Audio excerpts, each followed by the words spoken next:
Well, here's a sentence we weren't expecting to be saying this season. You can have Cristiano Ronaldo in your FPL teams for 12.5 million.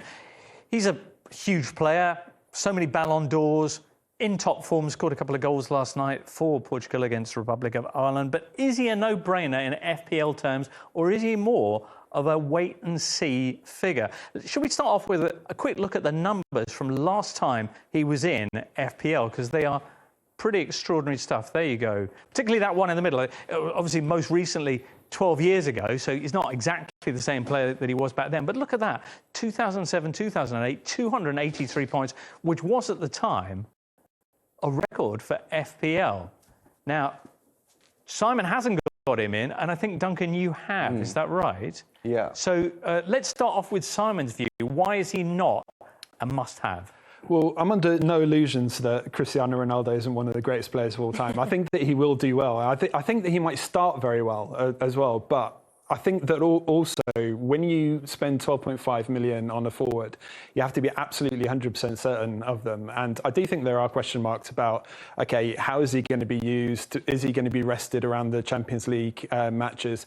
But also, it's not just about him. It's also about the way that Man United play. And do they play to his strengths? You know, is he going to be getting the ball in the penalty area where, you know, we've seen that he's a lethal finisher, or is he going to be getting the ball on the transition 30 yards away from goal where maybe he's not going to be quite so effective?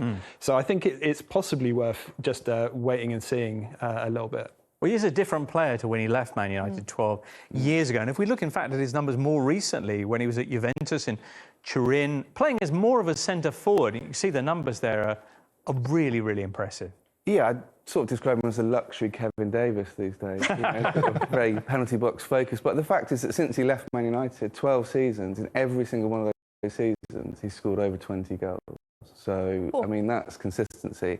And kind of whatever role he plays, he's going to get you goals. So, you know, I know what Simon says, and it kind of makes sense, but I think, you know, he's just going to come into the team. And we saw, like in the international this week, he just likes big occasions. So, yeah, I've gone all in.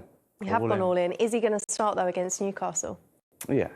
Oh, the confidence with that. He's out of the second Portugal game, I think. So he's going to have a bit of a rest, and he'll want it. It's going to be such an occasion. And, you know, some players you might put on the bench, you know, to get used to it. Not with Ronaldo. He's going to be straight in. You don't buy it. You don't buy him to put in the reserves or on the bench, do you? Do you think he's going to start against Newcastle, Simon? I don't know. He'll come on. I really wouldn't be surprised if he scored, but I don't know if he's definitely going to start. Yeah, we'll have to wait and see. Now, of course, this will have an impact on some of our other Manchester United assets, including his countryman Bruno Fernandes, highest-scoring FPL player last season. He is, of course, on penalties at the moment for Manchester United, but as we've seen with Portugal, Bruno gives the penalties to Ronaldo. So does this mean that potentially Bruno loses a bit of his appeal as well? I think he definitely loses a bit of his appeal. Yeah, I am a Bruno owner, and I'm holding him for the Newcastle match. I still think that's a good fixture that he could do well in. But yeah, if you look at his stats, the amount of his goals that come from penalties, the likelihood that he's going to lose those penalties to Ronaldo. Do you think he will? Do you think Ronaldo will take over? I don't know. What do you think? I'm not sure. Duncan? I think Ronaldo will be like, no, you carry on. No, I think he might take them, yeah. So. Have you got Bruno in your wildcard team at the moment, or are you worried not to have him? That was one of the moves, so yeah, he's gone. Because I think he's still a great player. He still, you know, pops up with other assists and goals in open play, but I think it will be affected quite a lot by, you know, the team will revolve around Ronaldo, and he's going to be a bit more peripheral. All right. Well, what about Mason Greenwood, who's been one of these star performers of these first 3 game weeks, 3 goals in 3?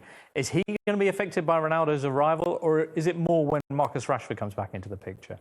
I think definitely when Rashford comes back into the picture. But yeah, I mean, there's question marks about all these players now, you know, especially when you factor in Cavani as well. Jadon Sancho's been starting on the bench. They've got so many options now going forward. We've seen Pogba playing in a more advanced position as well. I think that it's going to be very difficult to call. And one of the, I suppose, advantages of Ronaldo is that, you know, he's somebody that you can be pretty certain is going to start most matches. In the immediate future, at least. Okay. What's your view on Greenwood, Duncan? He's not in your wild card. No, he's been in and out a little bit. Through this week? Yeah. And what's the question mark in your head about that? Well, I think, you know, he's an excellent wide forward, so I don't think he's going to be pushed out by Ronaldo coming, but as we said, Rashford coming back at some point will affect that. But yeah, I still think he's a really good option. So. Okay. We saw some of Ronaldo's numbers the last time he was in FPL. He was a brilliant asset to have. How do you think he's going to do this season? I think he'll do well. I think the big question is going to come around when the Champions League gets going as well. And what's going to happen there? Is he going to get rested for the